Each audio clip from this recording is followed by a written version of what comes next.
تو بے حیائی کی ابتدا کرتا ہے نا، پھر اس کو عروج بھی ملتا ہے، پھر اس کے اینڈ تک بھی تو جاتا ہے. تب بھی فرمائے مومن کی نشانی ہے یہ گناہ کا خیال بھی نہیں کرتا.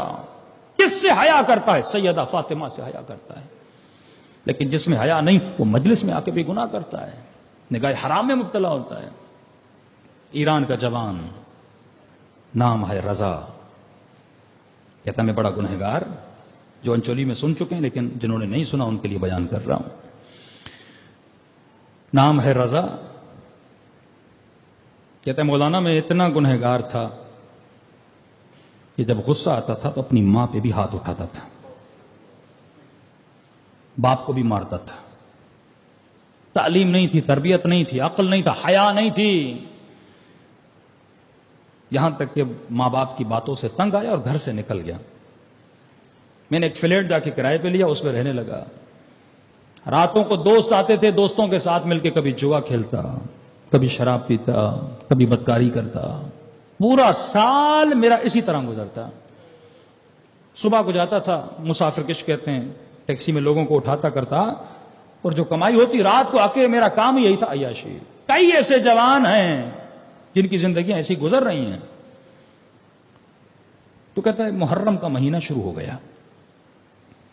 پہلی محرم کوئی دوست نہیں آیا، دوسری محرم کوئی دوست نہیں آیا، 6 محرم ہو گئے کوئی آ ہی نہیں رہا میرے پاس. میں نے فون کیا دوستوں کو کہ کیا ہوا ہے، تم لوگ کیوں نہیں آ رہے؟ کہ رضا تجھے نہیں پتا حسین کا مہینہ شروع ہو چکا ہے. ہم گنہگار ہیں لیکن محرم میں ہم تھوڑا احترام کرتے ہیں، یہ بھی حیا کا سبب ہے نا. اس نے کہا کیسا محرم، کون سا محرم؟ آ جاؤ. دوستوں نے کہا ہم نہیں آتے، عشرہ گزر جائے گا پھر جا کر ملیں گے. کہتا ہے گھر میں بور ہو گیا، گاڑی نکالی، روڈ پہ گیا. کیا دیکھا؟ دکانیں بند، بازاریں بند. تہران کی گلیوں میں گھومتا رہا، کوئی مسافر نہیں. جلوسوں کو دیکھ رہا ہوں، علموں کو دیکھ رہا ہوں، جتھوں کو دیکھ رہا ہوں. اتنے میں روڈ پہ ایک جوان لڑکی جا رہی تھی، گاڑیوں کو روک رہی تھی. میرا کام تھا مسافر کشی. میں نے اس جوان لڑکی کو گاڑی میں بٹھایا. کہاں جانا ہے؟ اس نے کہا سامنے. مجھے آپ اتار دیجئے. گاڑی چلائی. کہا تھا تو میں بد کردار نا، تہذیب تو میری کوئی تھی نہیں، تربیت تو کوئی تھی نہیں. میرے ذہن میں شیطان آیا، نیت خراب ہوئی.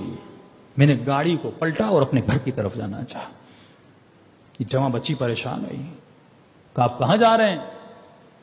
میں نے اپنے ارادہ بتایا اسے. وہ ڈر گئی، کانپنے لگی، وجود کانپنے لگا. اس نے کہا تجھے شرم نہیں آتی؟ حسین کا محرم ہے، آزاداری کا مہینہ ہے، لیکن جو بے شرم ہو وہ مجلس سے بھی نہیں مڑتا، وہ جلوس میں بھی حیائی کرتا ہے جس کے وجود میں حیا نہ ہو. اس نے کہا کیسا محرم، کون سا محرم؟ مجھے جو کرنا ہے میں کروں گا. کہتا ہے وہ رونے لگی جوان بچی. اس نے کہا محرم کا حیا نہیں کرتے، میں سید ذاتی ہوں، میرا حیا کر. کہتا پھر بھی میں باز نہیں آیا. اس نے کہا اگر میرے سید ہونے کا حیا نہیں کرتے، میری اماں زہرا کا حیا کر، میری دادی زہرا کا حیا کر. کہ جیسے بی بی کا نام سننا تھا پتہ نہیں مجھے کیا ہوا، غیرت جاگ اٹھی میری. میں نے کہا کہاں جانا ہے؟ کہا میں اس حسینیہ میں امام بارگاہ مجلس سننے جا رہے تھے، مجھے وہاں اتار دے. کہتا میں نے گاڑی کو پلٹا، اس امام بارگاہ پہ پہنچا، اس خاتون کو اتارا.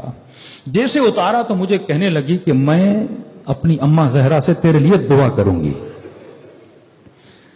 تم نے میری ماں کے نام کا حیا کیا نا، تو چاہتا تو گناہ کرتا، میں بے بس تھی، لیکن تم نے میری دادی زہرا کا حیا کیا. میں مجلس میں جاؤں گی، تیرے لیے خصوصی دعا کروں گی.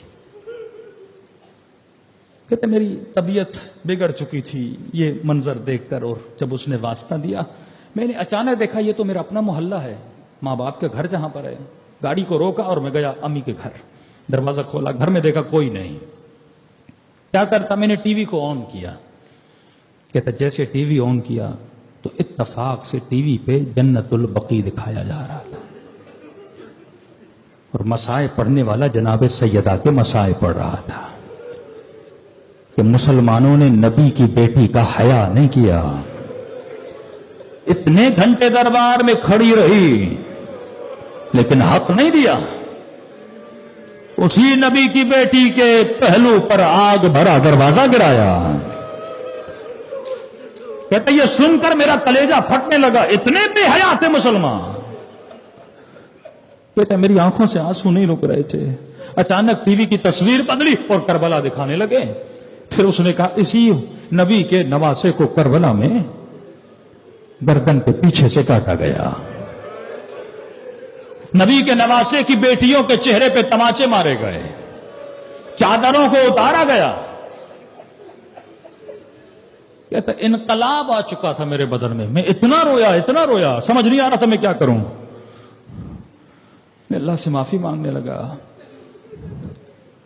اتنے میں میری ماں نے گھر کا دروازہ کھولا، اندر آئی. جیسے میں نے اپنی ماں کو دیکھا میں دوڑا ماں کے قدموں پہ گر گیا. میں نے کہا اماں آج تک آپ پہ جو ہاتھ اٹھایا ہے مجھے معاف کریے گا. مجھے پتا نہیں تھا جب ماں کو کوئی مارتا ہے تو بیٹے پہ کیا گزرتی ہے.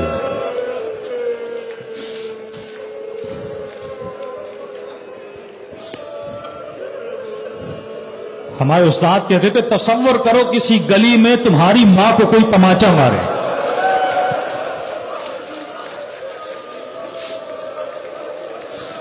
تیرے اوپر کیا گزرے گی.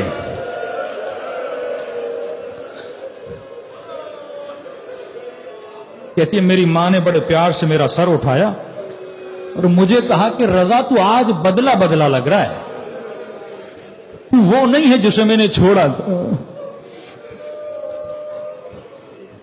تو کہتے میں نے رو کر کہا اماں حسین نے مجھے بدل دیا ہے. میں نے کہا اماں کہاں سے آ رہی ہو؟ کہا مجلس سے آ رہی ہوں، گھر میں کچھ کام تھا. کہا مجھے مجلس سے امام حسین میں لے کر چلو. یہ مجلسیں وجود بدل دیتی ہیں، لمحوں میں کردار کو کردار بنا دیتی ہیں. ایک مرتبہ مجلس میں گیا، سارے محلے والے جانتے تھے کئی سالوں سے میں نہیں آیا تھا، اس جوان کو کیا ہوا جو آج مجلس میں آیا ہے. کہتا بہت رویا. میں نے کہا اگر اجازت ہو میں امام کے رونے والوں کو چائے پلاؤں، خدمت کروں. انہوں نے کہا رضا کیوں نہیں، بسم اللہ آؤ خدمت کرو، یہ تو فرش ہی اسی لیے. کہتا میں نے خدمت کی. 1.5 مہینہ یہ حسین کی مجلسیں سنتا رہا، گریا کرتا رہا. جو امام بارگاہ کا ٹرسٹی تھا وہ قافلے کا کام کرتا تھا. کہتا ایک دن میرے پاس آئے اور کہنے لگا رضا فلاں مومن کو اپنے ساتھ لے جانا تھا لیکن بیمار ہو گیا ہے، اگر تو راضی ہو جائے تو فری میں ایک بندے کو میں کربلا لے جا سکتا ہوں. کہتے آنکھوں سے آنسو آ گئے. میں نے کہا اتنی جلدی حسین راضی بھی ہو گئے؟ واللہ جب ان کی نگاہ پڑتی ہے نا تو صدیوں کا سفر دنوں میں گزرتا ہے، صدیوں کا سفر. کتنے بھی گناہ کی ہوں لیکن تو آمادہ تو ہو جا، پھر دیکھ وہ تیرے اوپر کیسی نگاہ ڈالتے ہیں. میں نے کہا اور کیا چاہیے؟ کہتا جیب سے ایک پرچہ خرچ نہیں کیا پیسہ، کربلا پہنچا، آقا حسین کی زیارت کی، حضرت عباس کے روزے کی زیارت کی. رو کر کہنے لگا مولا حسین مجھ بے حیا کو آپ نے بلایا. مولا میرا کردار تو ایسا نہیں تھا، آپ مجھے بلا رہے. اتنا کرم 2 مہینوں میں اپنے حرم میں بلا لیا جس کا میں نے سوچا بھی نہیں تھا. کہتا زیارت کر کے واپس گیا. چند مہینے گزرے، اسی قافلے سالار نے کہا رضا مسجد والے تجھ سے بڑے راضی ہیں، محلے والے تجھ سے بڑے راضی ہیں، سب تیرے کردار کی تعریفیں کر رہے ہیں. میں قافلہ عمرے کے لیے لے جا رہا ہوں، مدینے چلو گے، جنت البقیع چلو گے. کہتا وہیں پہ رو رو کے زمین پہ بیٹھ گیا. تو لگتا ہے حسین کی ماں بھی راضی ہو گئی ہے.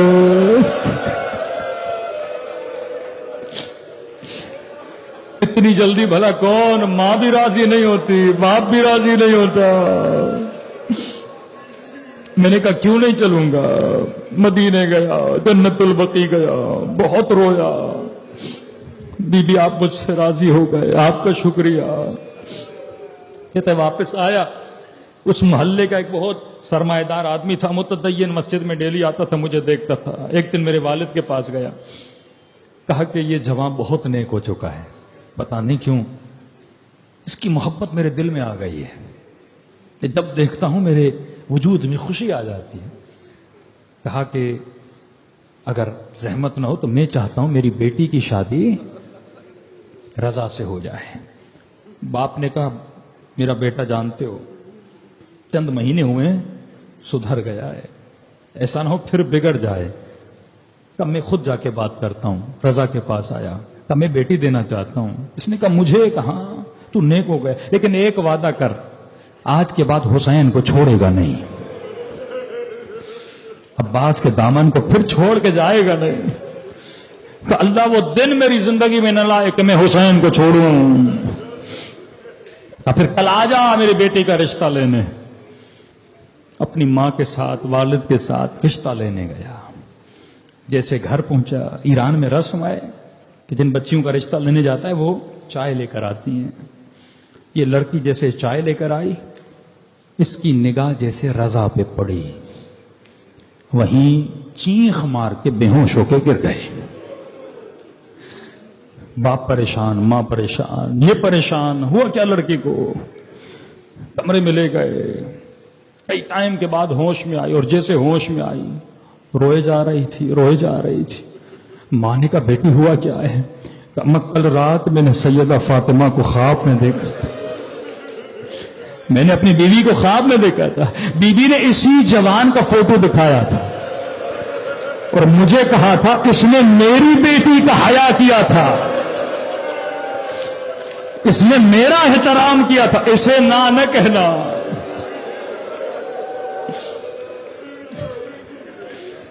کسی سید زادی کا بھی کوئی حیا کرے تو سیدہ دعا دیتی ہے، لیکن میں قربان سجاد کی غیرت پہ،